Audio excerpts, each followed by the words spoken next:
시간이 되었으므로 다 일어나서 찬양하면서 하나님을 예배하겠습니다.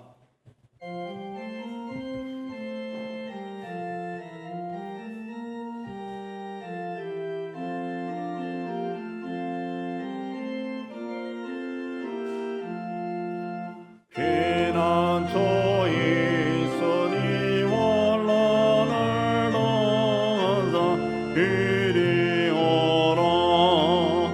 땅들이 변하고 물결이 일어나 산 위에 넘치되 두렵지 않네. 이방이 떠들고 나라들 모여서 진동하나. 오래 주 목소리 한 번만 바라면 천하의 모든 것 망하겠네. 만유주 하나님 우리를 도우니 피난처여. 세상의 난리를 고치게 하시니 세상의 점검이 쓸데없네.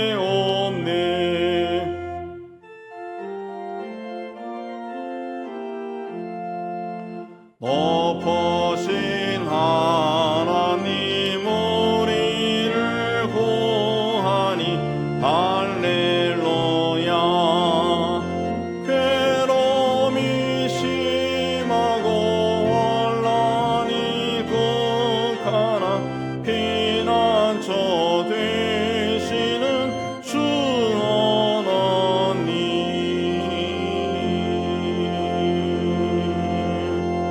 다 참회의 기도 드리겠습니다. 주님, 사람들 앞에서는 경건한 신앙인의 모습을 갖추었지만 주님이 보시기에는 부끄러운 길을 걸었습니다.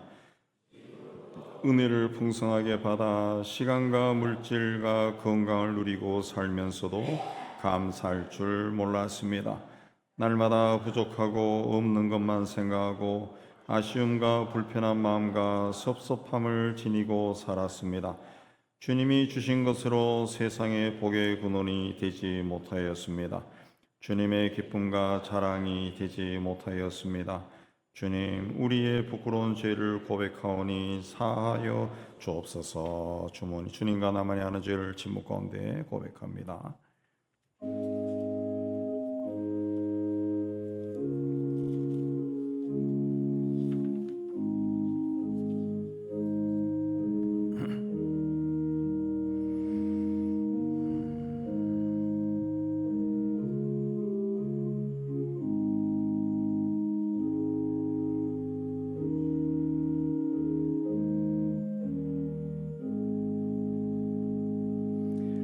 그러므로 이제 그리스도 예수 안에 있는 자에게는 결코 정죄함이 없나니 이는 그리스도 예수 안에 있는 생명의 성령의 법이 죄와 사망의 법에서 너를 해방하였음이라.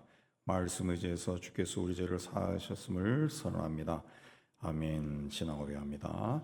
전능하사 천지를 만드신 하나님 아버지를 내가 믿사오며 그 외아들 우리 주 예수 그리스도를 믿사오니 이는 성령으로 잉태하사 동정녀 마리아에게 나시고 본디오 빌라도에게 고난을 받으사 십자가에 박혀 죽으시고 장사한 지 사흘 만에 죽은 자 가운데서 다시 살아나시며 하늘에 오르사 전능하신 하나님 우편에 앉아 계시다가 저리로서 산자와 죽은 자를 심판하러 오시리라. 성령을 믿사오며 거룩한 공예와 성도가 소리가 도는 곳과 죄를 사하여 주시는 곳과 몸이 다시 사는 것과 영원히 사는 것을 믿사옵나이다. 아멘. 우리 앉아서 484장 찬송합니다.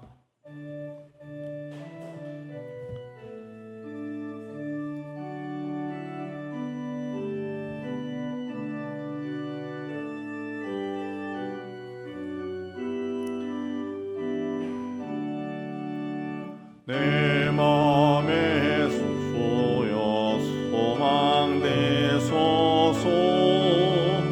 주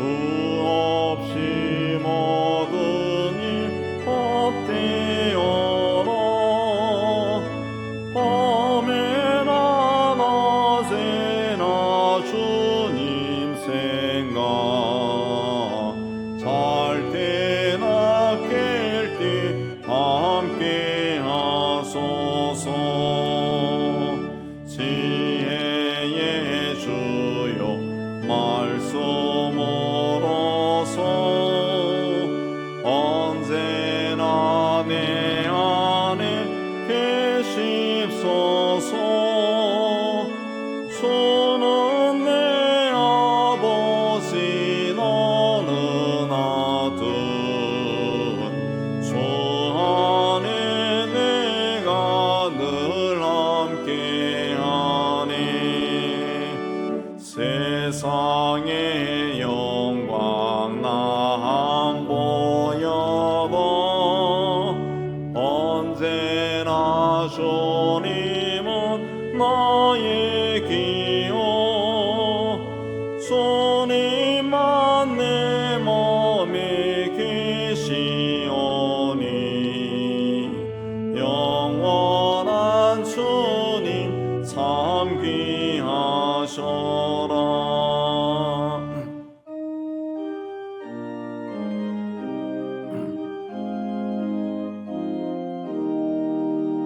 영원한 주님 내 승리 예수 하늘의 기쁨을 주옵소서. 어떠한 고난이 닥쳐와도 만유의 주여 소망 되소서.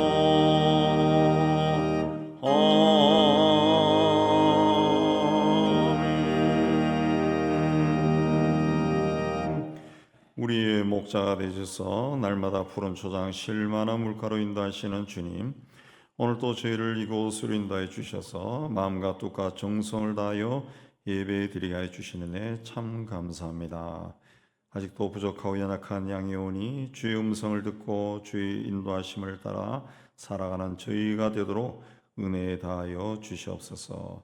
하나님 아버지, 이 땅의 모든 교회 공동체가 하나님 말씀과 믿음 안에 굳건히 서게 하시고 이 시대를 향한 주의 뜻을 알게 힘쓰게 하여 주옵소서.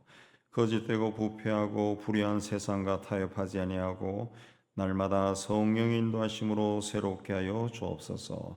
악은 모든 모양이라도 버리고 주의 역사하심에 동행하는 저희가 되게 하여 주시옵소서. 전쟁 중에 있는 나라와 백성들에게 하나님 큰 은혜를 베푸셔서 총성이 그치고 파괴가 그치고 평화를 누린 날이 속히 오도록 그 땅을 복되게 하여 주옵소서. 70년이 넘도록 악한 꾀를 이루고자 하는 북한의 그 꾀가 이루어지지 않게 해주시고 이제는 그 땅을 향한 하나님의 긍휼하심이 풍성하게 임하여서 그 땅에서도 하나님의 뜻이 이루어지게 하여 주옵소서.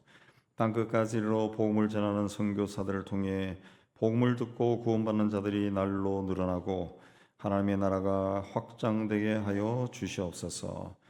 이 나라 백성들이 갈등과 다툼에서 벗어나 조금씩 양보하고 함께 공동체의 선을 이루어가게 하여 주옵소서. 우리를 세상에 보내신 하나님의 뜻이 무엇인가 알고 사명에 최선을 다하는 삶을 살게 하여 주옵소서. 교회와 가정과 직장에서 우리가 맡은 일에 좋은 열매를 맺어 하나님께 영광을 돌리게 하여 주옵소서.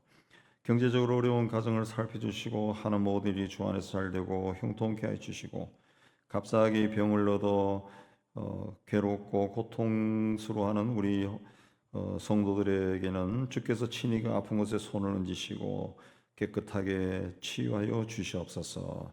다시 우리와 함께 한 자리에서 하나님을 예배하게 하여 주옵소서. 오늘 또 우리를 사랑하셔서 구원하여 주시고 이 자리로 인도해 주신 주님께 감사하며 우리를 구원하여 주신 예수 그리스도 이름으로 기도하옵나이다. 아멘.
네, 교회 소식입니다. 우리 식사 후에 우리 PTX 모임 잠깐 있겠고 다음 주는 이제 오후 4시에 우리 임직식이 있게 되겠습니다. 본당에서 있게 되겠습니다. 많이 기도해 주시고 참석하시기 바라고요.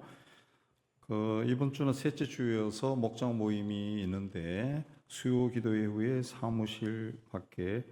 사무실에서 가져가시면 되겠습니다.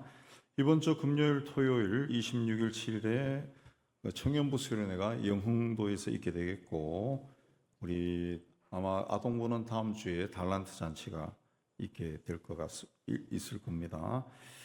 그리고 지난주에 우리 지하 이 화장실 이쪽으로 가면 화장실 하나 있죠. 화장실과 우리 3층 화장실의 비대를 다 고장난 것이 많았는데 새 걸로 교체했습니다. 17년 만에 새 걸로 교체했습니다. 근데 새 걸로 교체했는데 이 여자 화장실 한쪽 처음 들어가자마자 거기서 천장에서 물이 셉니다. 그래서 우리 간사님이 고치기 애를 썼는데 아마 사용은 할 수 있을 것 같아요. 첫째, 두 번째는 저 그쪽에 잘 사용해 주시기 바라고요. 이제 주변에 계신 분들과 우리 한번 인사합시다. 주님의 이름으로 축복합니다. 이제 다 일어나서 찬양하며 봉헌하겠습니다.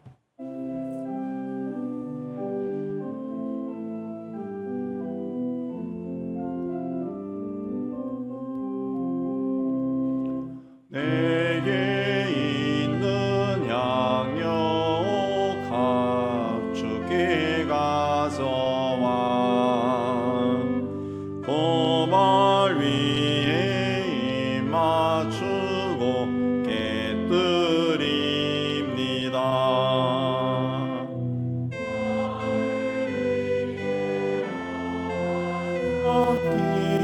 걸으신 예수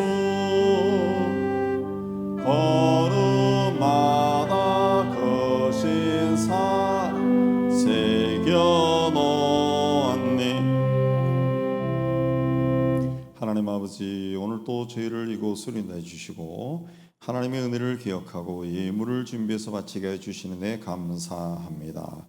주신 일터에서 땀 흘려 수고하여 얻은 것의 11조는 하나님의 크심을 고백하며 드립니다. 땅끝까지로 복음을 전한 일에 작은 정성으로 동참합니다. 우리 삶에서 일어나는 모든 것을 예수님의 눈으로 바라보고 범사에 감사하며 감사의 헌금을 드립니다.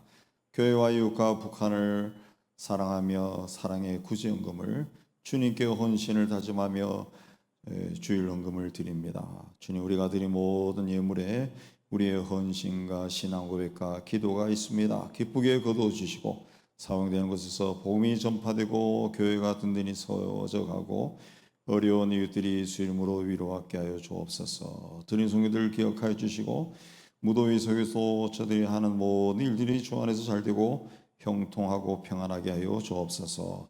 예수님 이름으로 봉헌이 돌려옵나이다. 아멘.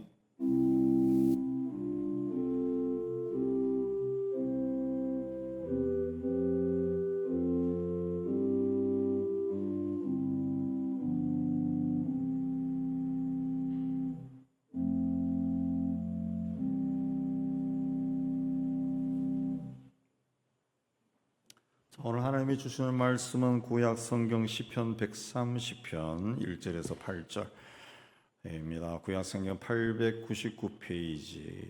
우리 한 절씩 교도합니다. 여호와여, 내가 깊은 곳에서 주께 부르짖었나이다.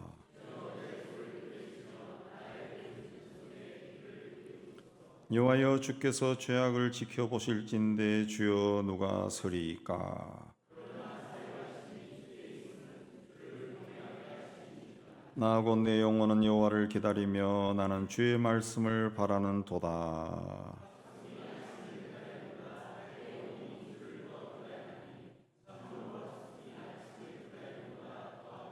이스라엘아, 여호와를 바랄지어다. 여호와께서는 인자하심과 풍성한 속량이 있음이라. 그가 이스라엘을 그의 모든 죄악에서 속량하시리로다. 아멘. 기도하겠습니다. 하나님 아버지, 이 말씀을 받기를 원합니다. 전하는 종이나 받는 모든 성도들이 이 자리에 임재하신 성령 하나님의 교통함 가운데 있는 은혜로운 시간이 되게 하여 주옵소서. 함께 말씀을 받고 깨닫게 해 주시고, 깨달은 것은 우리 삶에서 실천해서 하나님의 뜻이 우리의 작은 삶을 통해 이루어지는 은혜를 입게 하여 주옵소서. 예수님 이름으로 기도하옵나이다. 아멘. 자, 우리가 인생 살다 보면은 나도 모르게 빠져나오기 힘든 깊은 곳에 떨어질 때가 있습니다. 그러면 무엇을 어떻게 해야 할지 모르고 그 막막하고 답답하고 숨이 막히고 두렵고 우울해지고 그 심해지면은 스스로 좌절하고 절망해서 생명까지 끊어버리는 그런 사람들도 적지 않아 있습니다. 그런 일을 우리가 당하면은 많은 사람들이 우리 곁에서 시간이 해결해 준다 그렇게 말을 합니다. 그러나 시간이 흘러가면서 문제가 해결되기는커녕 오히려 고통이 더 심화되는 경우도 적지 않습니다.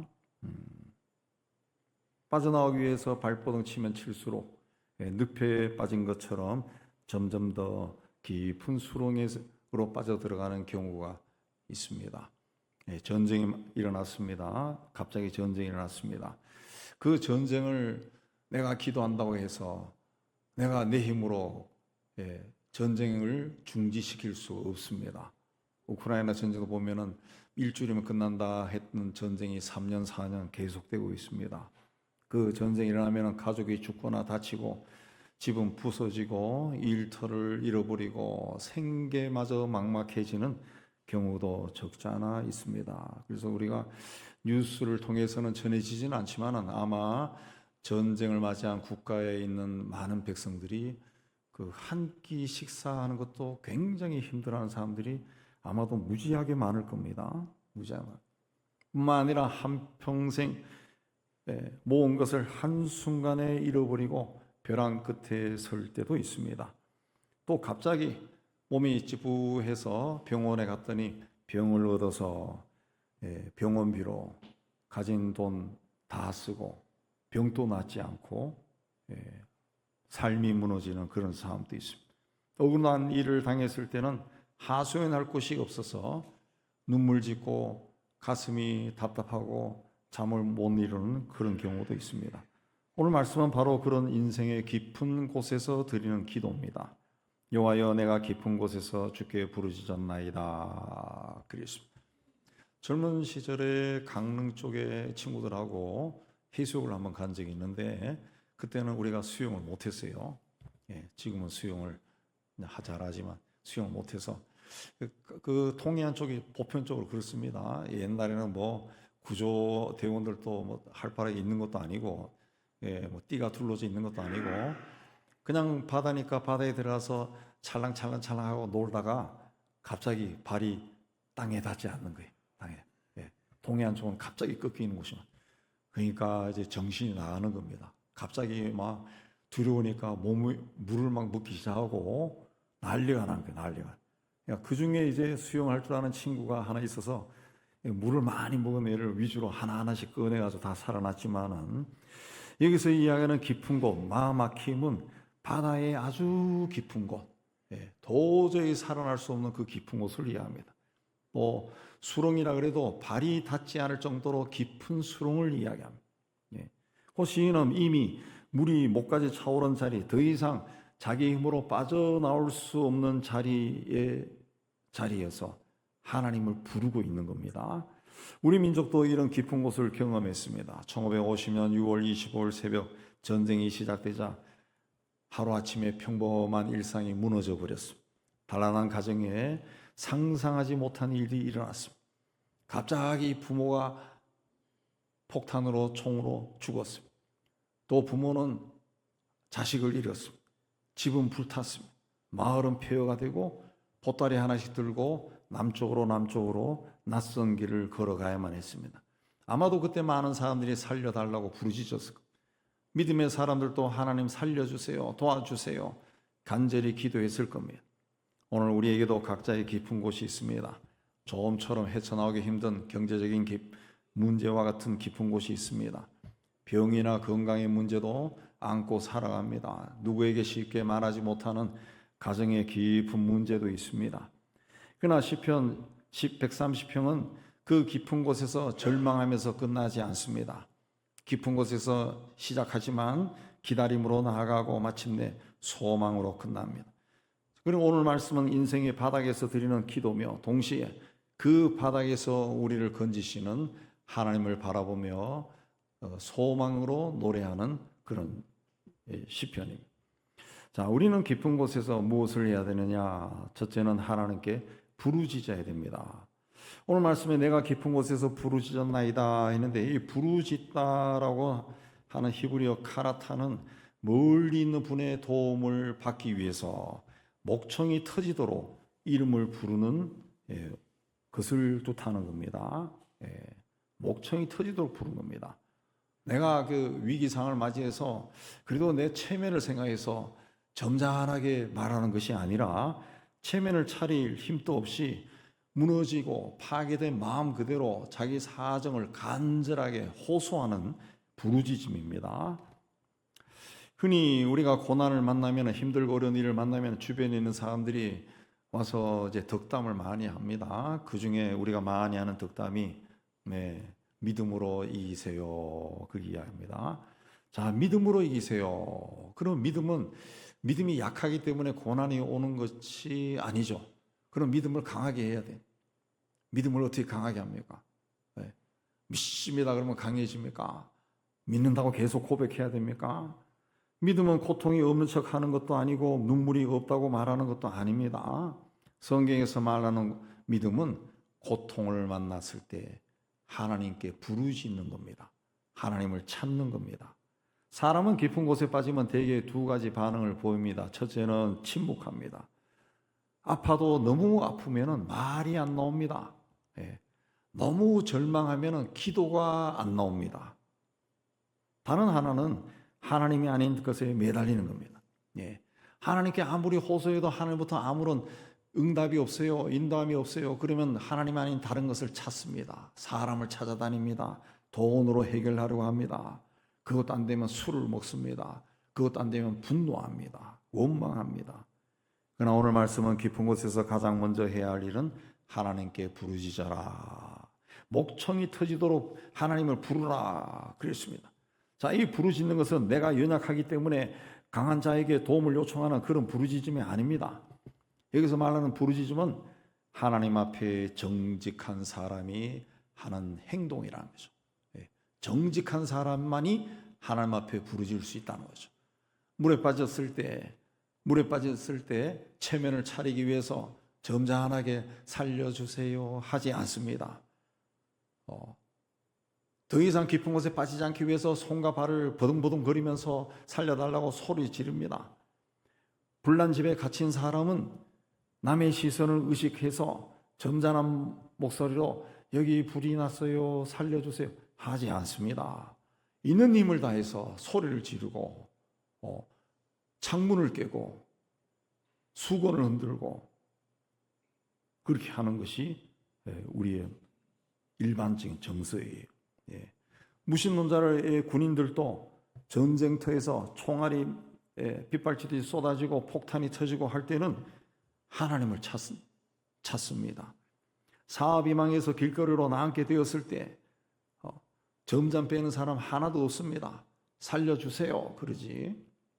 의사로부터 이제 더 이상 희망이 없습니다. 할 일은 다 했습니다 라는 말을 들었을 때도 살려주세요 하나님. 비로소 그런 경우에 인간은 하나님을 찾고 부르짖기 시작한다는 거예요. 영혼이 깊은 곳에 빠졌을 때, 인생의 가장 큰 절망과 좌절을 만났을 때 가장 필요한 것은 인간을 지으신 하나님을 찾는 것이고 하나님의 도움을 간절히 구하는 겁니다. 그러니까 기도는 현실을 부정하는 것이 아닙니다. 현실을 정직하게 인정하고 그 현실을 하나님 앞에 가져가는 겁니다. 기도는 내 힘으로 어찌할 수 없음을 인정하고 하나님만이 나를 도와줄 수 있고 나를 구원해 줄 수 있는 분이라고 믿기 때문에 하나님께 부르짖는 것이 바로 기도라는 거죠. 믿음이 크거나 믿음이 강해진다고 해서 문제가 해결되지 않습니다. 믿음이란 것은 내가 만난 이 고난을 작게 보는 것도 아니고 무시하는 것이 아닙니다. 믿음은 그 고난 속에서 내가 만난 고난을 정직하게 인정하고 정직하게 하나님 앞에 가져가는 거예요. 그게 용기입니다. 용기. 6.25 전쟁 때 수많은 사람들이 그런 기도를 드렸습니다. 피난길에서 갑자기 아빠 엄마 손을 잡고 피난을 가는데 폭탄이 터져 아빠 엄마가 죽었습니다. 남편을 전쟁터에 보내고 생사를 모르고 기다립니다. 폐허가 된 집 앞에 울면서 주저앉아 있습니다. 총성과 포성 속에서 오늘 밤을 넘길 수 있을지 두려워하던 병사들도 있습니다. 그들이 그 시간에 드리는 기도는 세련되고 아름다운 문장을 지닌 기도가 아닙니다. 살려주세요. 살려주세요. 우리 아이를 지켜주세요. 살려주세요. 도와주세요. 이거밖에 없어요. 실제로 1950년 6월 25일 전쟁이 일어나서 파죽지세로 국군이 밀려서 저 낙동강 그 유역만 겨우 지키고 있을 때 1950년 8월 말에서 9월 중순까지 그 부산 초량교에서 구국 회개 기도회를 열었는데 눈물 바다였다. 처음에는 한 3, 4일 정도 하려고 했는데 사람들이 자꾸 모이고 회개하고 간절히 부르짖고 하니까 그게 2주일로 넘어서고 그 초량교회 수용 인원이 넘어서니까 부산 각 지역에 있는 교회들마다 그런 구국 회개 기도회를 열어서 그 피난 온 기독교인들이 교회마다 들어가서 통곡하며 기도했습니다. 그들은 나라가 무너질 것 같은 그 위기 상황 속에서 하나님께 부르짖었습니다. 그리고 기도회가 끝날 무렵에 어떤 일이 났습니까? 인천 상륙작전이 성공했다. 소식이 들려왔어요. 오늘 우리도 각자 깊은 곳에서 하나님께 부르짖어야 돼. 겉으로는 멀쩡해 보여도 마음속에는 아무도 모르는 깊은 구덩이에 빠져있는 분들이 아마 이 자리에도 있을 겁니다. 그러나 아무리 깊은 곳이라 할지라도 하나님이 듣지 못하시는 곳은 없습니다. 하나님이 내려갈 수 없는 곳도 없습니다. 내려가실 수 없는 곳도 없습니다. 요나는 물고기 뱃속이라는 아주 깊은 곳에서 기도했습니다. 예레미야는 깊은 진창 구덩이 속에 빠져서 기도했습니다. 예수님 또 십자가 위에서 나의 하나님 어찌하여 나를 버리시나이까 부르짖었습니다. 하나님의 아들도 고통의 자리에서 부르짖었다면 우리도 부르짖어야 돼요. 울어도 됩니다. 통곡해도 됩니다. 두렵고 떨리는 목소리로 기도해도 됩니다. 너무 기가 막혀 말이 나오지 않은 그런 지경에 닥쳤다면 신음소리만 내도 됩니다. 중요한 것은 하나님을 찾고 하나님께 부르짖어야 한다라는 겁니다. 이스라엘과 레바논 사이에 전쟁이 터져서 지난 3월 기준으로 레바논의 전쟁 난민이 한 80만 내지 100만 명이 집을 떠나서 난민이 되었다고 합니다.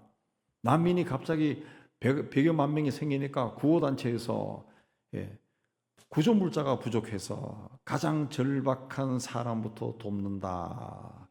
그런 원칙을 세우고 돕는다고 그래 합니다. 가장 절박한 사람만 구원을 받으면 아마도 뭐 폭탄이나 총에 맞아서 막 이 목숨이 간당간당하고 그런 사람들이겠죠. 그러면 그렇지 않은 사람들은 어떨까요? 네.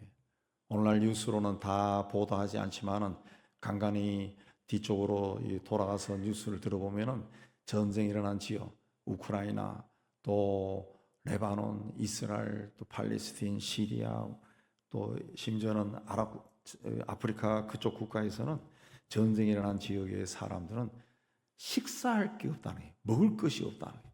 마실 물이 없다. 마실 물이 없다. 그냥 뱃싹 말라가지고 죽어가고 있습니다. 아이들부터 죽어가고 있습니다. 오늘날 깊은 곳은 나라가 흔들리고 집이 무너지고 내일이 보이지 않는 그런 상황 속에 처한 모든 사람들이라고 할 수 있습니다. 그런 일을 당하면 어떤 사람은 원망합니다. 어떤 사람은 체념합니다. 어떤 사람은 나에게 왜 이런 일이 났는가 자학합니다.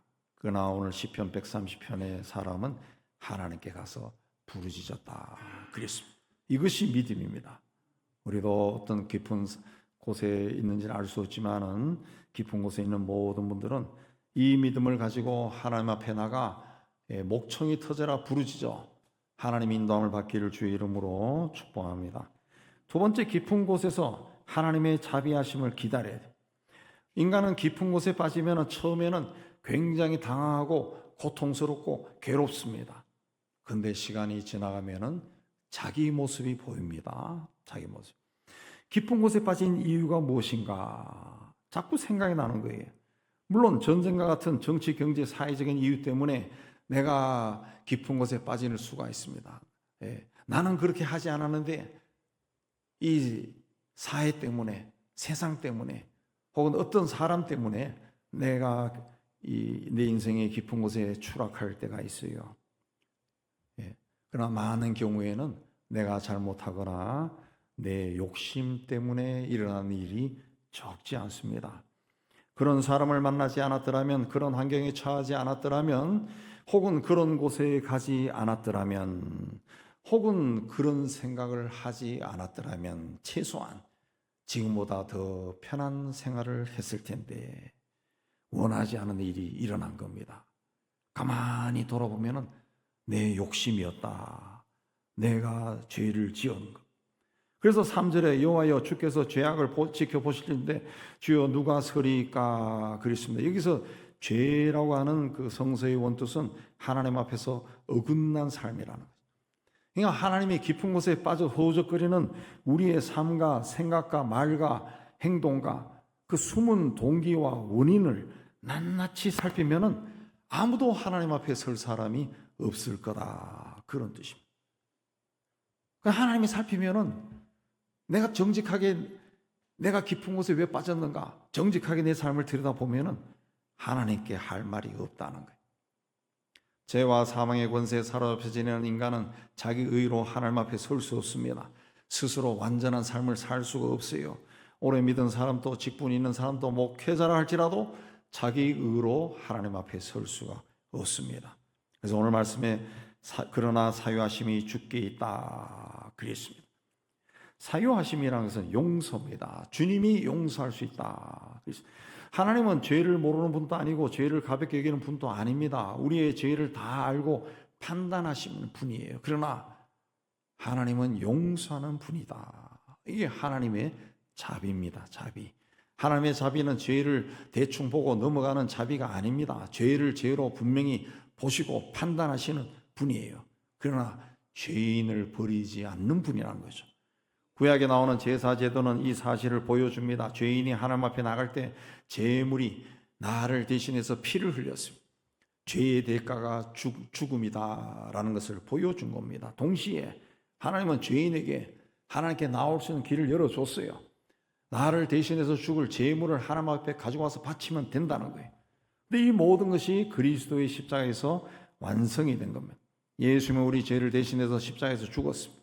그러므로 죄로 인해 잘못으로 인해 깊은 구덩이에 빠진 사람도 하나님께 돌아올 수 있다는 거예요.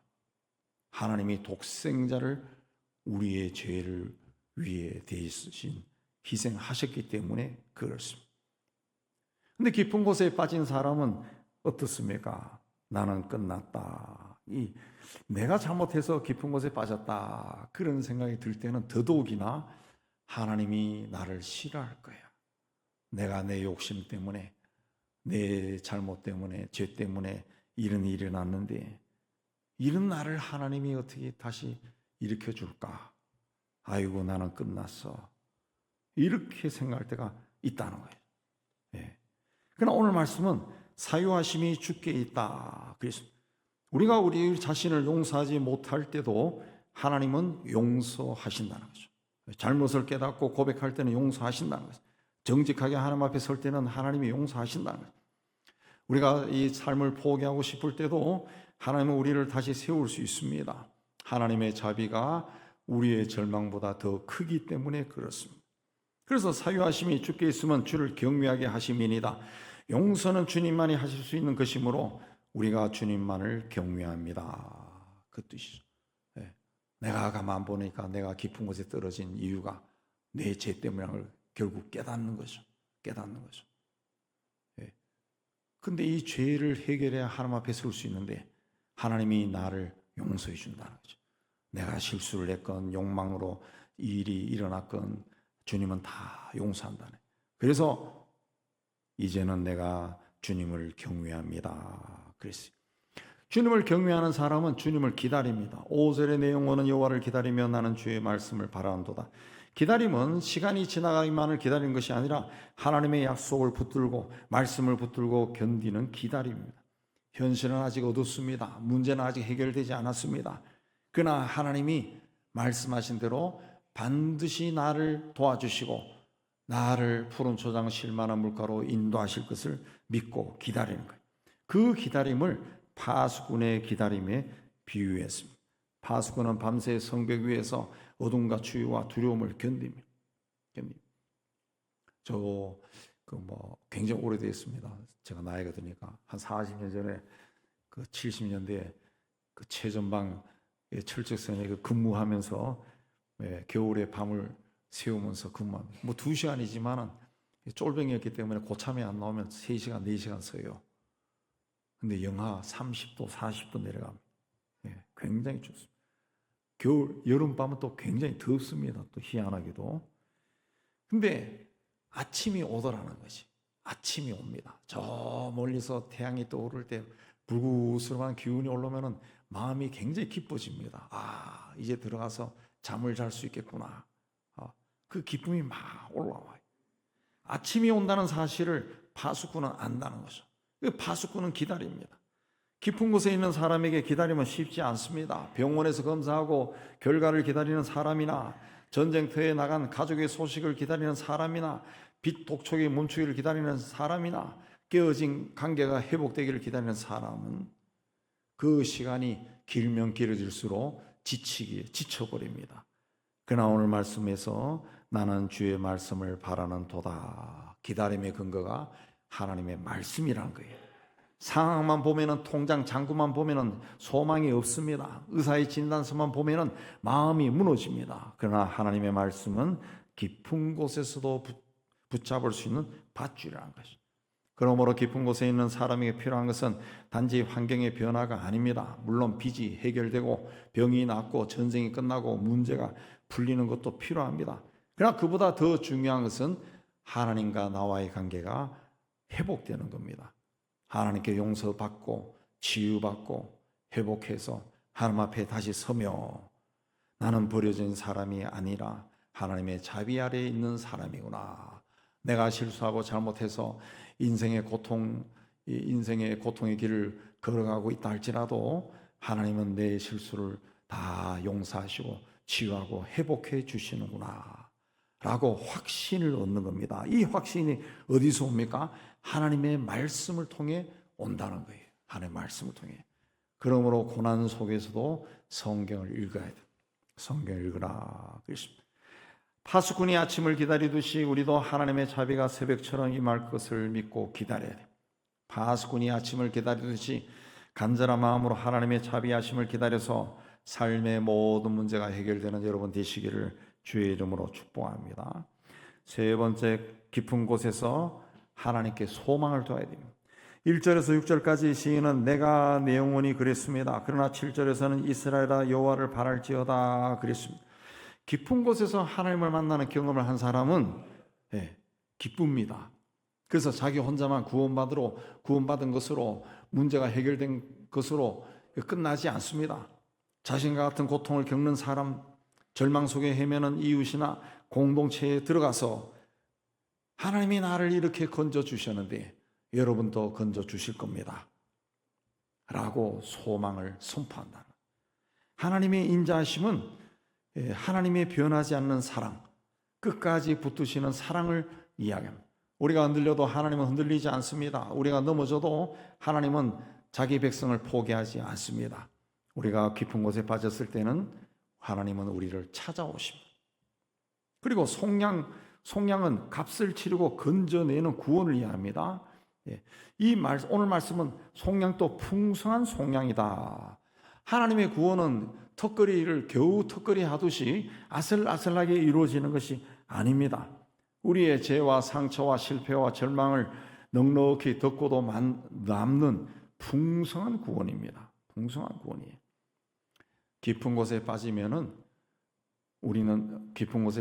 사람들은 내 문제는 너무 크다 그렇게 생각합니다. 돌아보니까 내가 갚아야 할 빚이 너무 많아요. 예, 평생 갚아도 못 갚을 것 같아. 내가 지금 만난 이 병은 너무 깊고 힘들어서 세상의 의사도 고칠 수 없을 것 같아. 내가 만난 이 상처는 죽을 때까지도 해결되지 않을 것 같아. 내가 지은 죄도 너무 많아요. 내 가정은 이제 회복되기 힘들 정도로 망가졌다 그렇게 생각합니다.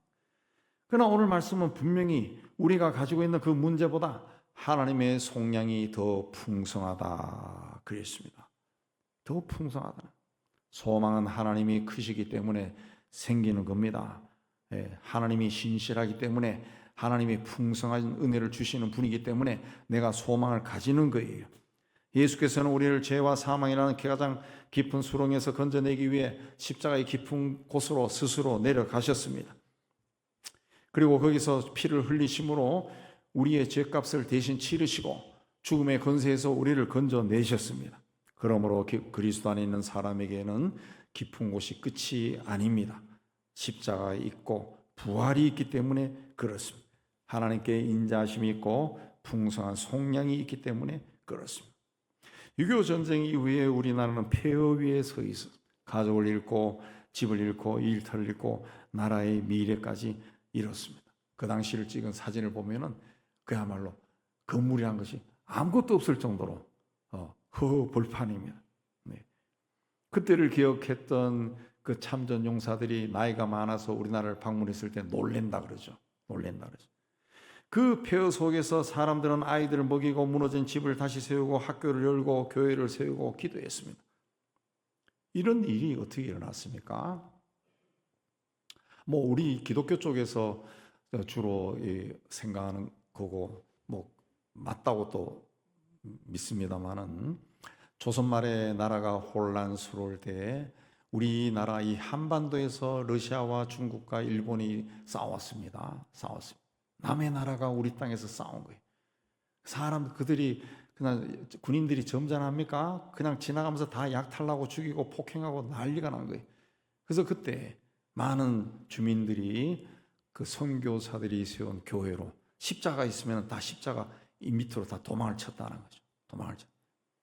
그러면서 기독교만이 소망이 된 겁니다. 그래서 일제시대 핍박 속에서도 교회가 크게 부흥하고 많은 사람들이 기독교 신앙을 가졌어요. 그러다가 해방이 되고 전쟁이 일어난 거예요. 많은 사람들이 그 북한에서 공산주의를 경험한 사람들이 다 피난 나왔어요. 남쪽으로 가서 낙동강 거기에 모였습니다. 그래서 다시 올라가고 이렇게 휴전선이 그어졌지만은 그 폐허 속에서 고아들을 돌보고 과부들을 돌보고 가난한 자를 돌보는데 앞장선 사람들이 교회라는 거지. 교회. 그래서 그 당시에 전국에 있는 교회나 성직자들이 시작한 보육원, 과원이죠. 과원, 양로원, 또 공동체 이런 것들이 그때 시작한 것이 굉장히 많습니다. 그게 세월이 흘러가면서 학교로 발전하고 초등학교, 중고등학교가 되고 사립학교가 되고 심지어 대학으로까지 커지고 사회복지기관, 우리나라에 지금 유명한 사회복지기관은 다 6.25 전쟁 때 세워진 거예요. 사회복지 다 기독교 기관이죠. 그런 것들이 세워진 거예요. 하나님이 깊은 곳에 있는 우리를 교회를 통해서 위로하신 겁니다. 아무리 깊은 곳이랄지라도 하나님의 손이 거기에 닿았다는 거죠. 한국전쟁에 참전한 캐나다의 앙드레 레진발드 이병은 만 20살 되던 1552년 9월 5일 경기도 연천 전투에서 전사했습니다. 남편의 전사 소식을 들은 젊은 미망인은 2살 난 아이와 아들과 아직 뱃속에 있던 아들을 키울 능력이 없어서 2살 나이와 태어난 지 13일 된 아들을 각기 다른 가정에 입양 보냈습니다. 둘째인 레오 드메이는 50살이 넘어서 자신의 존재를 계속 찾다가 친어머니를 처음 만났고, 아버지가 한국전쟁에서 전사했다는 소식을 듣고, 그리고 그분의 유해가 부산 유엔 기념공원에 묻혀 있다는 걸 처음 알았습니다. 그래서 1년 후 2006년에 한국을 방문해서 처음으로 본 적이 없는 아버지의 묘에 헌화했습니다. 그리고 1년 후에 캐나다 생활을 정리하고 부산에 와서 유엔 기념공원에서 한 10년 동안 국제협력실장으로 일했다고 합니다. 이 사람이 하는 일과는 아침이 되면 가장 먼저 기일을 맞이한 전사자 비석 앞에서 그의 이름을 큰 목소리로 부르고 시작하는 것이었다고 합니다. 그는 전사한 아버지 무덤 옆에서 아들로서 할 수 있는 최고의 섬김이었다, 그렇게 고백합니다. 2013년 정전 60주년을 맞아 캐나다 언론이 이분의 이야기를 보도했는데, 그 보도를 앙드레 브리즈 부아가 읽고 나에게 동생이 있구나 처음 알았다고 합니다. 그리고 2013년 11월 국가보훈처가 주최한 부산 유엔기념공원 안장자 가족 초청 행사에서 60년 만에 두 형제가 처음 만났습니다. 캐나다 청년이 먼 이국 땅에서 20살 때 젊은 나이에 전사했을 때 그의 두 아들은 아버지를 잃고 서로를 잃었습니다. 그러나 60년 뒤 두 형제는 아버지가 잠든 부산 유엔기념공원에서 극적으로 만났습니다. 그들은 아버지가 우리를 만나게 해주셨다, 그렇게 말합니다. 오늘 말씀은 우리에게 깊은 곳이 있다 말합니다. 그러나 깊은 곳이 마지막이 아니라고 선포합니다. 깊은 곳은 하나님께 부르짖는 자리가 될 수 있고, 하나님의 용서를 경험하는 자리가 될 수 있으며, 하나님의 소망을 배우는 자리가 될 수 있다, 그럽니다. 그러므로 깊은 곳에 빠졌더라도 절망하거나 자포자기하지 말고 하나님 앞에 나아가 부르짖어라, 그랬습니다. 그리고 하나님의 자비하심을 붙들고 말씀 안에서 기다리고 하나님께 소망을 두라고 말합니다. 밤이 아무리 길어도 아침은 반드시 옵니다. 오늘 우리 현실에도 깊은 곳이 있습니다. 가정에도 교회에도 있고 나라와 세계에도 깊은 곳이 있습니다. 그러나 깊은 곳은 끝이 아닙니다.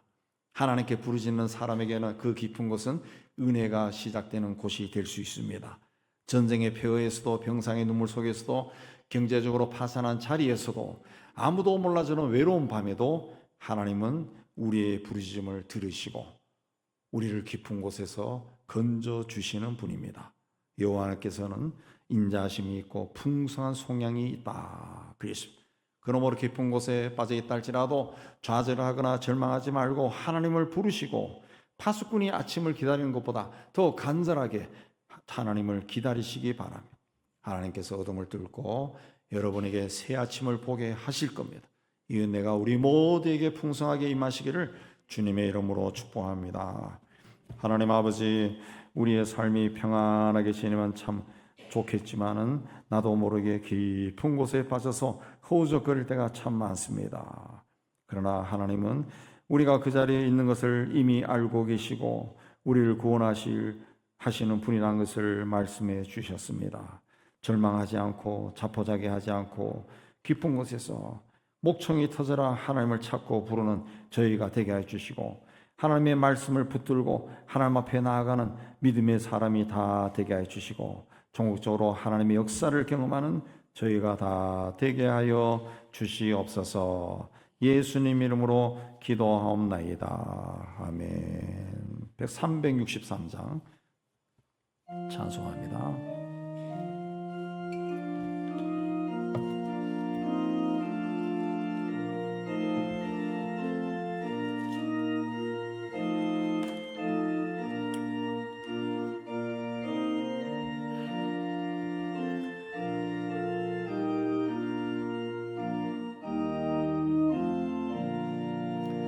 내가 깊은 곳에서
거룩한 이 새벽은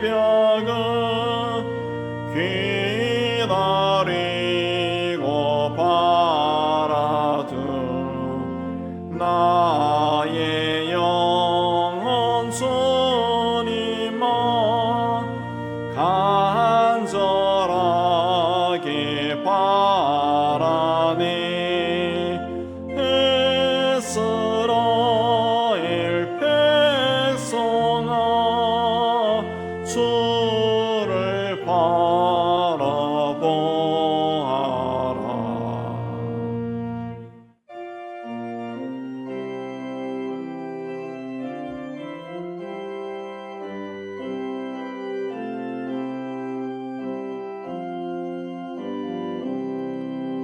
주의 크신 은혜와 그의 능력 바라라.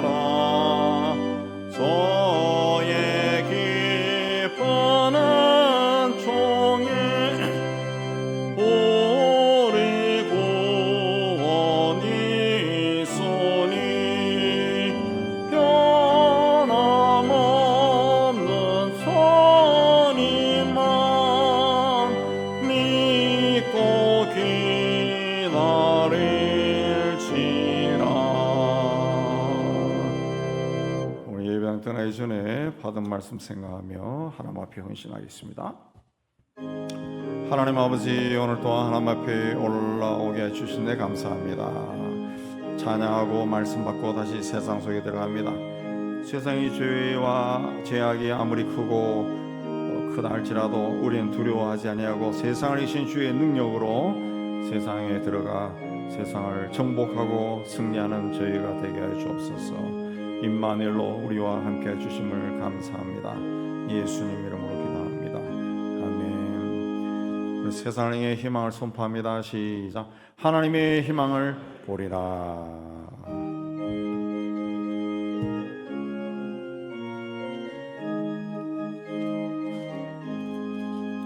주가 세상을 다스리니 그 위엄이 넘쳐나고 그의 나라와 주의 영광 온 하늘에 가득하다. 저 흉악한 마귀의 머리 다 멸망케 하시는 수 이 찬양을 주께 드리니 큰 영광을 받으소서. 주가 권능의 손으로서 이 세상을 창조하니 그의 놀라운 창조 솜씨 만 백성이 경탄하네. 저 하늘의 별들도 모두 주 영광을 나타내어 늘 돌보아 주시는 주께 큰 영광을 돌립니다.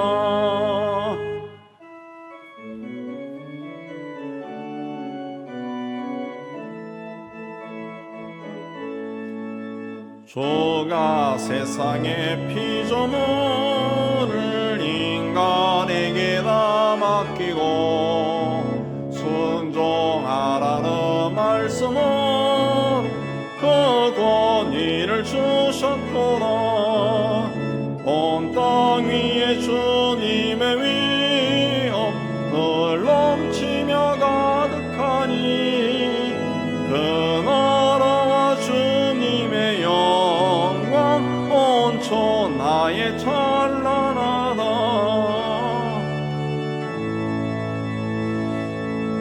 여호와는 내게 복을 주시고 너를 지키시기를 원하며 여호와는 그 얼굴을 내게 비추사 은혜 베푸시기를 원하며 여호와는 그 얼굴을 내게로 향하여 평강 주시기를 원하노라.